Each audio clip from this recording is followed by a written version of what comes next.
Estamos ya con nuestros invitados, los consultores Pedro Donoso y Alfredo Ruiz, para hablar sobre la política y estos primeros resultados. Pedro, bienvenido, gracias por estar aquí. En política dicen que no hay sorpresas sino sorprendidos por un lado, y por otro lado, ¿qué tanto se puede repetir este escenario que ya vimos en su momento? Por un lado, un empresario que regresa, que se postula como candidato a la presidencia y logra ganar. Por otro lado, el correísmo que vuelve a perder. Parece un escenario muy similar incluso por el porcentaje de votación, estos 4 puntos y piquito que diferencian la votación del uno al otro. ¿Qué tanto es una réplica del escenario que ya vivimos hace 2 años? Buenas noches, gracias por la invitación a todos y a todas. Creo que es importante, digamos, entender que puede ser una réplica de lo vivido, pero el contexto no es igual. Digamos, si estamos viviendo un contexto mucho más complejo.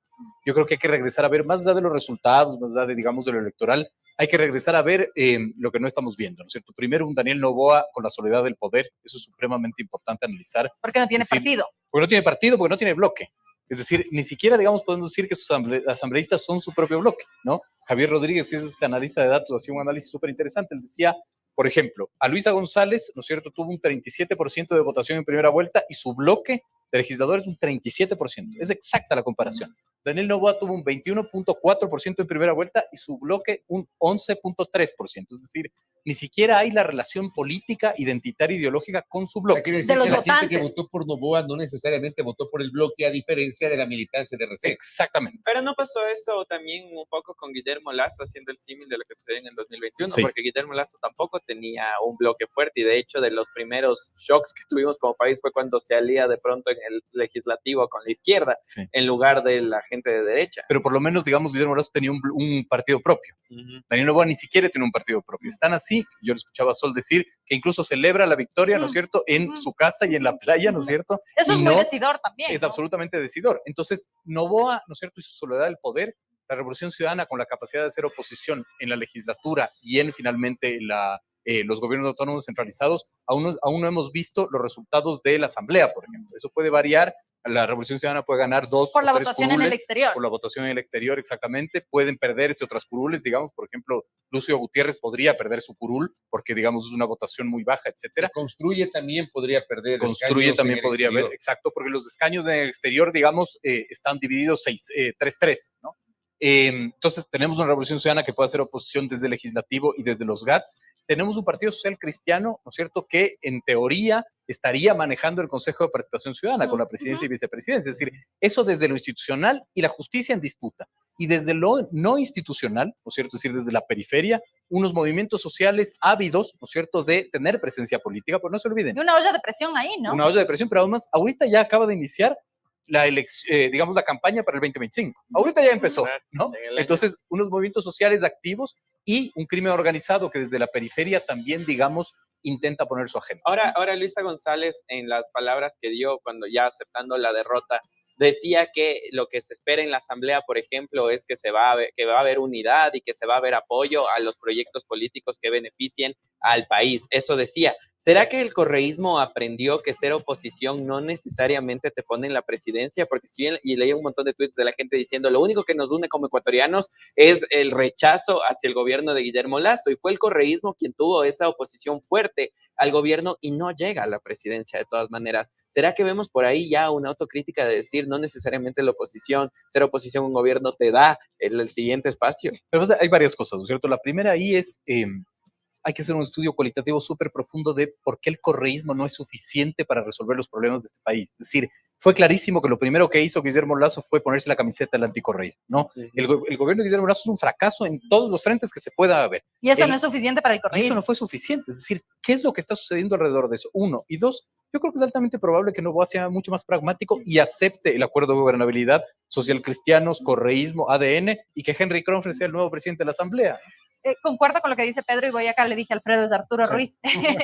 En este sentido de que cómo se van a ir armando las fuerzas políticas, y yo concuerdo con lo que dice Pedro de la posibilidad de que Daniel Noboa sea mucho más pragmático. Ya le vimos incluso cuando era asambleísta que pudo tener una cercanía con los asambleístas de la Revolución Ciudadana, el viaje a Rusia, etcétera. ¿Cómo ve usted esta posibilidad de que se hagan estos acuerdos y de que cambie el escenario, el presidente similar por las características, empresario, etcétera, sin un partido político sólido, pero que cambien las condiciones por la forma de actuar de Noboa mucho más pragmática en la Asamblea? ¿Eso será posible? Es que aquí hay una cosa que hay que, en el hilo de la sociedad del poder, hay que estar súper claros. Es decir, ellos llegan a un gobierno de, en principio sería 1 año y medio, pero la verdad legalmente son 17 meses, pero hasta que se den las elecciones pueden ser un gobierno de 14 meses más o menos.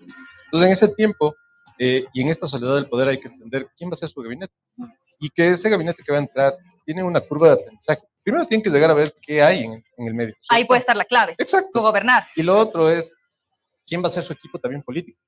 Digamos, cuando de todo Lazo sabíamos que Monge era el que atrás operaba, y así podemos enumerar a todo el mundo. Aquí, ¿quién es? O sea, ¿quién va a ser ese canal? ¿Quién va a ser ese nexo para poder construir gobernabilidad? No solo en lo político, porque para En nosotros, todo. y lo hemos conversado, Claro. es un enigma el equipo de Noboa. O sea, Noboa, tras pasar a la segunda vuelta, lanza 4 nombres. Aparece Iván Carmignani, la señora Sonsoles, se me fue el apellido. Sommerfeld. No, Gabriela Sommerfeld. Pero hay una señora Sonsoles que se me fue. García, Sonsoles García. Exacto. A la producción. Exacto, en el ámbito de la producción, Gabriela Sommerfeld como canciller y al señor Wong como ministro de Agricultura. Y no vuelve a mencionar a nadie más, Noboa no ha dicho nada, no le han preguntado, no ha dado entrevistas, no se sabe qué va a pasar con su vicepresidenta. O sea, son más de 400 nombres que necesitan para un jerárquico superior. Más de 400. Para el nivel nacional. Claro. 400. Sí, más o menos. 400 entonces, que no tenía Lazo, ¿no? Porque a él le 400 hasta ahora no tiene. Exacto. Que no era de su línea política. Es que no estamos hablando solo del ministro, sino también de viceministros, subsecretarios, que son los que al final... Que es la gente de confianza, digamos así. Representantes en las provincias también, de las instituciones. Exacto, gobernadores. Entonces, y aquí todos van a tener una curva de aprendizaje. El sector público es una cosa absolutamente distinta al sector privado. Entonces, hasta que aprendan a cómo funciona el equipo, el CIMBRE, yo qué sé, todos estos sistemas, se les va a coger el tiempo, pero hasta por si acaso. Aquí la cuestión es entender cuáles van a ser sus primeras acciones, considerando además que este es un gobierno súper corto y no solo lo que recibe ahorita. Es decir, creo que más adelante podremos hablar tal vez de la transición, pero yo creo que con la carta que va a dejar Lazo, que seguramente es del meme este que salió, no creo que realmente va a haber un periodo de transición. Van a convocar tal vez a PNUD, van a hacer un trabajo de transición técnica.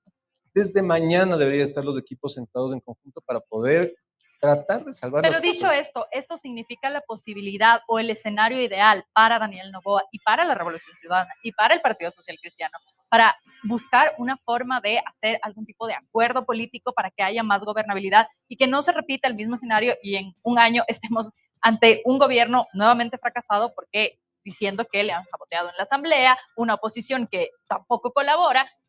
Esto podría ser un escenario para que eso ocurra. Podría ser un mundo ideal, pero de ahí no sabemos quién está atrás. Y puede volver a pasar lo que pasó en su momento con Lazo cuando llegó, pasó lo que pasó en la asamblea. Es decir, se peleó con su enemigo natural para aliarse con Pachacuti. No sé qué pueda pasar.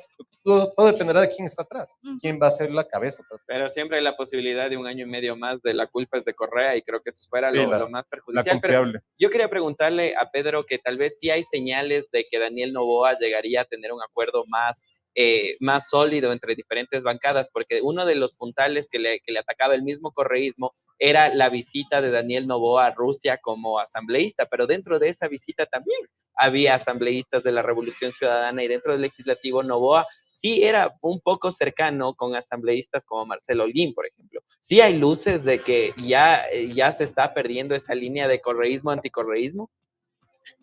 A ver, digamos, no sé. Una cosa es la gobernabilidad ya cuando estás sentado en Carón, otra cosa es la asamblea, es decir, es como mucho más complejo, ¿no?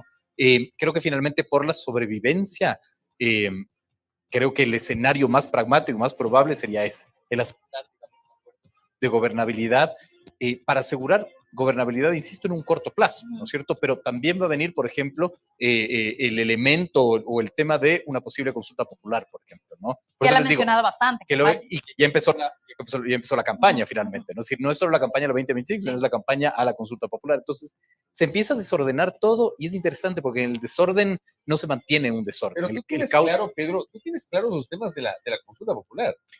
Yo no los tengo claros. Mencionó dos en el depende debate, del día. dos que ya se hicieron Sí, y eran pero hay cosas, inconstitucionales. las cosas que ha mencionado, perdóname, para mí no tienen sentido. El tema de poner jurados en las cortes, ese es un tema. Sí. que ha mencionado. Las Fuerzas Armadas dentro de la seguridad ciudadana. Pero si de eso hay una reforma constitucional que está a punto de ser votada en segundo debate en la Asamblea. Es cuestión de ir a la Asamblea, hacer que se vote. Pero más allá de eso, digamos, es el hecho político de intentar cambiar las reglas de juego. ¿Cuál es el principal error de Guillermo Lasso? El principal error de Guillermo Lasso es jugar un juego del cual él no creó las reglas, ¿no? Es decir, este fue un gobierno que intentó ser liberal con reglas del socialismo del siglo XXI. No importa que nos caiga bien o nos caiga mal, esa no es la discusión. Es decir, el juego que tú quieres jugar es el juego que tiene tus propias reglas. Entonces, es el hecho político de intentar y haberlo hecho al las inicio, reglas, ¿no? entonces, en los primeros 100 días, cuando estaba en la cresta de la ola, 70% de popularidad, etcétera. O sea, la consulta es necesaria más allá de temas de seguridad y eso es para cambiar las reglas del juego en la que el Ejecutivo se puede desenvolver. Es un hecho político, uno, y dos, es un hecho electoral que te da un poco más de oxígeno, finalmente, ¿no? Es decir, es una medición de popularidad totalmente también. De acuerdo. Ahora, ¿cómo va a quedar o cuál va a ser el rol de Construye Gente Buena, como sea que se llame, que es como el core del correísmo fuerte? Y digo como sea porque realmente se pelearon al interno, ahora se presentan como gente buena, no se sabe muy bien qué es, si es de este voto pro Villavicencio, que también había este análisis de que después del crimen execrable en contra de él, la gente votó también un poco por pena, no tanto por una posición política per se. ¿Cuál va a ser el rol? Porque finalmente si estamos hablando de la posibilidad de que haya acuerdos entre el Partido Social Cristiano, el correísmo e incluso Daniel Noboa en una visión pragmática, pensando en ese escenario, queda por fuera Construye. ¿Cuál va a ser el rol de Construye en medio de este juego? Lo que pasa es que sin querer ser agorero del desastre, pero no creo que vaya a pasar nada distinto a lo que pasó en el último asamblea, porque bajo esta misma premisa de que los bloques están igual conformados, los porcentajes están igual, los bloques igual están divididos. Entonces, no vas a tener con quién trabajar, no va a haber alguien que tenga una mayoría, o van a haber mayorías muy puntuales y móviles también. Pero Noboa no necesariamente encarga ese enemigo político, que encarnaba Lasso en su momento, incluso para el propio Rafael Correa, porque Lasso había sido un actor de la oposición durante varios años ya. Ese no es el caso de Noboa, eso no le da la posibilidad de decir, bueno, por el bien del país vamos a hacer un acuerdo, por ejemplo, por el tema de seguridad. Claro, pero en ese caso es de doble vía. Entonces habría que, no solo es Noboa, entonces habría que entender cuál es la agenda del otro lado también. Y ver si es que en el medio pueden encontrar un punto de viabilidad para flexibilizar todo. Porque también habría que entender cuál es la agenda, no solo no solo la agenda legislativa, sino también la de fiscalización. Entendiendo que en la mitad tenemos todo el proceso de crisis institucional en el que tenemos un Consejo de Participación Ciudadana, sabemos qué mismo es, Consejo de la Judicatura aquí a la vuelta en la Fiscalía, todo está hecho un desastre, el Contralor, y no sabemos qué va a pasar en el medio de todo esto. Tú estás mencionando el tema del Contralor, Consejo de Participación Ciudadana, Consejo de la Judicatura. Te pregunto, yo tengo mi tesis, obviamente. Te pregunto a ti que eres el especialista. La elección de Noboa pudo haber sido Luisa González, pero es Daniel Noboa, cualquiera. Pero la elección del presidente y la posesión del presidente automáticamente significa cambiar Consejo de Participación Ciudadana, Fiscalía, Consejo de la Judicatura. No me refiero a cambiar de persona, sino cambiar de orientación. Es decir, que estas funciones se alineen con el Ejecutivo de turno. ¿Eso va a pasar? No, ¿Eso ha pasado o no es directamente proporcional? No va a pasar. Lo que sí hay que entender es que en el medio estamos en estos procesos de definición de quién se va a quedar. Entonces sí hay que ver cómo se van a mover los hilos y los intereses. Y claro, los que están en la mitad siempre van a entender quién termina teniendo el poder, sobre todo económico y de financiamiento de las instituciones. Y el poder también que puede tener una proyección eventual, no de 1 año y medio, sino de 5 años y medio. Entonces, también es un tema de estabilidad. Y ahí o sea, hablas del presidente que en esta etapa de transición podría buscar la reelección para los 4 años. Noboa lo dijo. Yo no sé si es que eso pudiera pasar, porque en el medio tienes una crisis de inseguridad, tienes una crisis del fenómeno del niño que no va a ser menor, tienes una crisis energética, tienes múltiples crisis en la mitad y además no tienes plata para atender esas crisis, necesariamente. Y una ciudadanía que quiere que se resuelvan, o sea, no es que la ciudadanía le vamos a poder explicar también como que, oigan, hay un tiempo que hay que esperar cuando es una situación de vida y muerte para muchos lugares, como por ejemplo Durán. Pero en ese sentido también, Pedro, ¿cuál es el trabajo que hace el correísmo y que no hace el resto de partidos, por ejemplo, dentro de los territorios? Porque el correísmo tal vez no logra poner por segunda vez presidente, pero sí te pone la mayoría te pone la primera fuerza política dentro de la asamblea, te pone consejeros de participación ciudadana, tiene sus candidatos dentro de la elección del siguiente contralor. O sea, si bien no te pone al presidente, pero sí a todo el entramado estatal. Sí, a ver, digamos, ese es como, sigue siendo mi obsesión, ¿no? Es decir, yo necesito entenderlo y hay que hacer mucha investigación post-elección, para mí mucho más cualitativa, ¿no? Porque la apuesta del correísmo, me lanzo en esta hipótesis, era tener un voto absolutamente geográfico, es decir, apostarle a la costa, ¿verdad? Pero si uno revisa, por ejemplo, las cifras, es escalofriante, es decir, por ejemplo, en Guayas, la diferencia entre la primera vuelta y la segunda es de 14 puntos de aumento para Luisa González, pero es de 22 puntos de aumento para Daniel Noboa. Y Guayas no es cualquier cosa, Guayas es la provincia en donde hay prefectura y alcaldía. Miremos, por ejemplo, el crecimiento en Pichincha de Daniel Noboa. Crece 41 puntos. La Revolución Ciudadana solo crece 13, digamos, ¿no? En Azuay, Daniel Noboa crece 33 puntos. La Revolución Ciudadana solo 14. Digamos, Pichincha ¿no? también tiene una gobernación y un alcalde Alcaldía, de Quito exacto. de la Revolución Ciudadana, y la Revolución Ciudadana intentó en el último momento también hacerse de estas autoridades seccionales, porque otra cosa que te pone el correísmo, autoridades seccionales en el país, pero aún así no fue Pero suficiente bien para el valoradas, agrado. además, José. Porque por último yo dijera, ok, O sea, mal que tienen valoradas, una bueno, valoración entiendo. buena en la gestión. Tienen una buena valoración, digamos. Es decir, Pavón y Reelección Muñoz de Pavón. tienen reelección de Pavón, pero además Pavón y Muñoz, de acuerdo, por ejemplo, a perfiles de opinión, tienen una buena valoración. ¿Qué es lo que está sucediendo? Es decir, ¿qué pasa con el correísmo? ¿Qué miedo genera?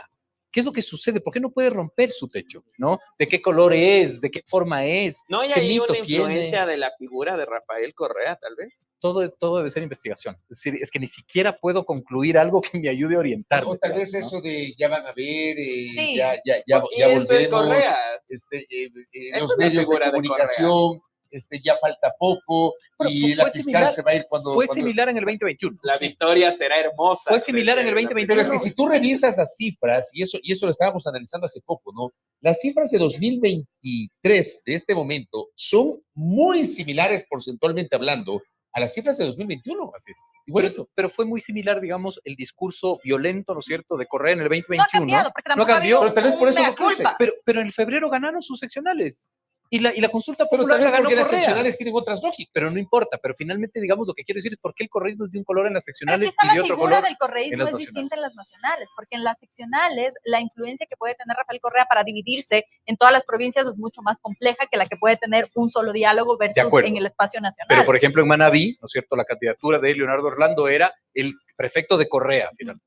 Entonces, lo que les digo, falta muchísima investigación. Yo sé que eso es lo que nadie quiere oír con, digamos, recetas y conclusiones, pero falta mucha investigación porque no es coherente y no es lógico. Pero algo que pasa en las Hay que seccionales terminar que es ya. diferente, perdón, es que en las seccionales tú no ganas con la mayoría de la votación. Y eso es diferente porque Pavel no logró la mayoría de la votación, logró el 20% y pico un poquito más. Entonces con eso no ganas la presidencia. Quizás porque no hay una segunda vuelta, digamos. También no hay una segunda De vuelta. acuerdo, pero de todas maneras ganaron. Ese es el punto, ¿no? Y ganaron súper holgadamente, por ejemplo, Aquiles, una diferencia de 10 puntos con Cintia Viteri.